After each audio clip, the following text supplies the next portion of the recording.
guys, welcome to Cygnus Tech. In today's video, we are going to discuss about flag register of 8086. Flag register of 8086. If you like the video, press the like button, and for more videos, subscribe the channel and do not forget to press the bell icon. This is the flag register.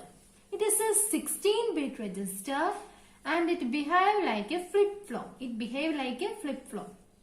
Here, 7 flags are unused. That is represented as X. 1, 2, 3, 4, 5, 6, 7. These flags are unused.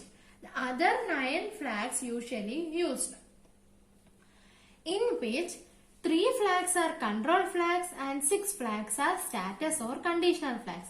Control flags means it controls the ALU operation in the 8086. And the 6 flags are status flag or the conditional flag, which shows the status or conditions after the ALU operations in 8086. The control flags are direction flag, interrupt flag and a trap flag. Direction flag, interrupt flag or trap flag. Interrupt flag can be also known as interrupt enable flag. We can discuss about each of the flags. First one is the carry flag. Can be represented by CY or CF, which is set to 1 when the carry out of MSB. Which means the flag is set to 1 when the carry out of most significant bit, that is MSB, in case of addition, or if there is a borrow in case of subtraction. Otherwise, no carry, then it is set to 0. Then the parity flag, it is represented as P or PF.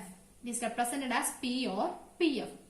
It is set to 1 in case of even parity and it is set to 0 in case of odd parity. Even parity means when the result of arithmetic operation, the 1 is counted, and if it is even, means it is even parity, and if it is odd, it means odd parity. For an example, if we assume this as a result, then count the 1. 1, 2, 3, 4, 5. It has odd number of ones.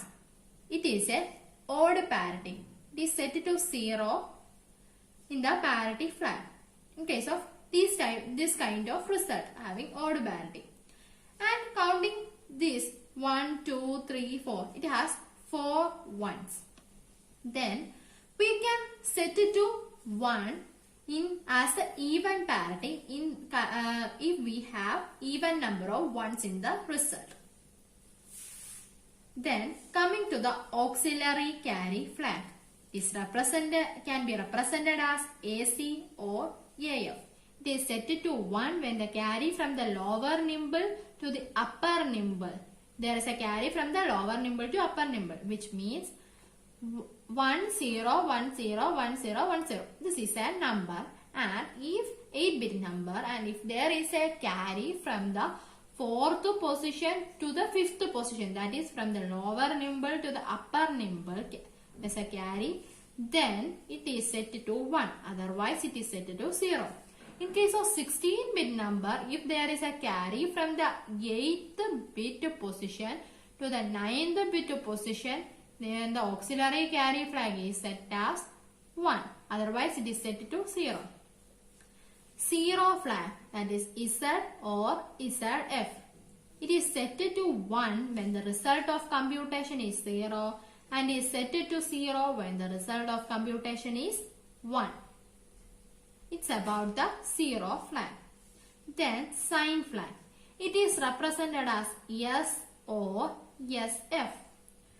It is set to 1 when the MSB of the result is 1, that is negative number, and set to 0 when the MSB of the result is 0, that is positive number, which means most significant bit of the result is 1 if the result is a negative number. In that case, the sign flag is set to 1. And in the case when the result is positive, then the most significant bit of the result will be 0. And in that case, sign flag is set to 0. Then overflow flag. It can be represented as O or OF. It is set to 1 when the overflow occurred, and it is set to 0 if no overflow occurred. Overflow flag is set to 1 if the result of the signed operation is large enough to be accommodated in a destination register. If it is large enough to be accommodated in the destination register. Otherwise, it is set to 0. Then, the trap flag is represented as T or TF. In the case, trap flag is mainly used for debugging. When there is a multiple instruction which is decoded and executed, and the user found out there is an incorrect result, which means there is an error occurred while executing the instruction. Then the user want to find out where the error occurred. So, user want to execute the instruction step by step. For that purpose, trap flag is set to 1. That for execution of single step. It is a single step execution mode. Then, if for the it is set to 0, then the debugging mode is off. Then the multiple instructions are debugged and executed at the same time. It's executed sequentially. It is not a single step then when it is set to 0. When it is set to 1, it is a single step process. It is for the debugging purpose. Then the next is interrupt flag I, and it can be also represented as IF. Can be represented as I and IF. It is set to 1 for enable the interrupt.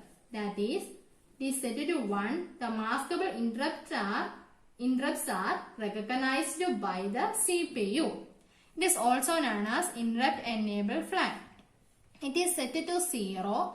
Then the interrupt is disabled. Then the direction flag is represented as D or DF. It is set to 1. It is mainly used with the string or instruction. It is set to 1 when the string is processed from the highest address towards the lowest address. That means it is in an auto decrement mode. And the string is processed from the highest address towards the lowest address. It is set to 1. That is auto decrement mode. It is set to 0. That means the string is processed from the lowest address to the highest address. Then it is the auto increment mode. Okay. These three are the control flags that controls the arithmetic and logic operations, and these 6 are the status flag or conditional flags. This is all for this video. Thank you.